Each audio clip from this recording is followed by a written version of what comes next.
Энэ музей үзэх мод бол хамгийн сайн мод гэж хэлэх байна. Хэрвээ Улаанбаатар хотын иргэн бол, хэрвээ та Монгол улсын иргэн бол заавалчгүй энэ музейд, энэ урлагийн музейд орж ирж үзсэн байх хэвээр, ямар бүтээлүүд нь байдгийг гэдгийг мэдсэн байх хэвээр, энд одоо магадгүй заавалчгүй зураг авахулсан байх хэвээр гэдэг модыг би үнэхээр дэлгэрүүлэе гэж хүсэж байна. Музей үздэг модтой болцгоё.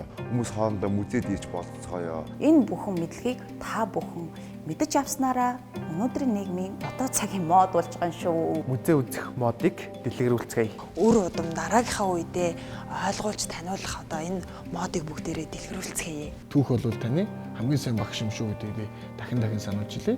Ингээд музейг мод болгоцгоё. Музейг үзхийг мод болгоё бүгдээ. Таач бас өнөөдөр соёлоо түгээгч нь байж музей үзэх модыг дэлгэрүүлээрэй. Univision DD-ш мод нэвтрүүлэг хамтран музейг танаа гэрт улам ойртуулж ховор нандин үзмэр олборуудыг үнэт түүхтэй таны хүндэтгдэг эрхэм хүмүүсийн тайлбарснаар ямар ч үн төлбөргүй танд хүрж байна.